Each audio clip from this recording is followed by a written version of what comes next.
Guys, तर recently मी solo levelling हे anime बघायला स्टार्ट केलं आहे. सोलो लेवलिंग पॉप्युलर कोरियन मानवा आणि वेबटूनवर बेस्ड अॅनिमे सिरीज आहे. ही अॅनिमे सिरीज अशा एका दुनियेमध्ये सेट आहे जिथे अचानक कधी पण आणि कुठे पण एका दुसऱ्या दुनियेचा दरवाजा उघडतो आणि त्या दरवाजातून मायावी शक्ती असलेले जीव बाहेर येऊ लागतात. आता अशा या मायावी जीवांच्या विरोधात सामान्य लोक सामान्य हत्यारांचा वापर करून तर लढू शकत नाहीत. त्यामुळे त्यांच्या विरोधात लढण्यासाठी काही खास लोकांची निवड केली जाते. सोलो लेवलिंगच्या दुनियेमध्ये काही लोकांच्या खास जादुई शक्त्या जागृत झाल्या आहेत. अशा जादुई शक्ती असलेल्या निवडक लोकांना हंटर्स असे म्हणतात. या हंटर लोकांचे काम असते जर कुठे दुसऱ्या दुनियेचा दरवाजा ओपन झाला तर त्या दरवाजातून राक्षस बाहेर येण्याआधी स्वतः आत जाऊन त्या राक्षसाशी लढणे आणि त्याला संपूर्णपणे नष्ट करणे. आता या दुसऱ्या दुनियेच्या दरवाजातून आत गेले की आत डंजन म्हणजेच तळघर लागते. या तळघरामध्ये मौल्यवान असे इसेन्स स्टोन्स आढळतात. हंटर्स हे इसेन्स स्टोन्स जमा करतात आणि त्यांना विकून पैसे कमावतात. बाकी या हंटर्सना त्यांच्या शक्तीच्या हिशोबाने रँकिंग दिली जाते.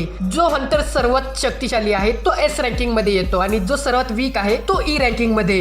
या अॅनिमे सिरीजचा हिरो संग जिनवू हा ई रँकिंग मध्ये येतो, म्हणजे तो खूप वीक आहे. असो पण या अॅनिमे सिरीज मध्ये वेगळं असं काय आहे तर या अॅनिमे सिरीजचा ट्विस्ट असा आहे की हे जे हंटर्स आहेत आणि त्यांची जी काही रँक आहे ती रँक ते कधीच चेंज करू शकत नाहीत. म्हणजेच एखाद्या व्यक्तीची खास शक्ती जागृत झाली तर त्या व्यक्तीला जेवढी पण कमी जास्त पॉवर मिळाली आहे त्यामध्ये समाधानी व्हावे लागते. कारण सोलो लेवलिंगच्या दुनियेमध्ये कोणाचीच पॉवर ग्रो होत नाही आणि कोणीही स्वतःहून पॉवर ग्रो करू शकत नाही. म्हणजेच ई क्लास वाला हंटर कधीच एस क्लास वाला हंटरच्या लेवल वरती पोहोचू शकत नाही. तर अशा या दुनियेमध्ये आपला हिरो संग जिनवू कसा एकटा लेवल अप करतो हे जाणून घेण्यासाठी तुम्हाला ही सिरीज बघावी लागेल. बाकी ही होती बेसिक माहिती सोलो लेवलिंग या अॅनिमे सिरीज विषयी. व्हिडिओ आवडला असेल तर लाईक करा आणि असे आणखी व्हिडिओज पाहण्यासाठी चॅनलला सबस्क्राईब करायला विसरू नका. भेटूया पुढच्या व्हिडिओमध्ये, तोपर्यंत बाय.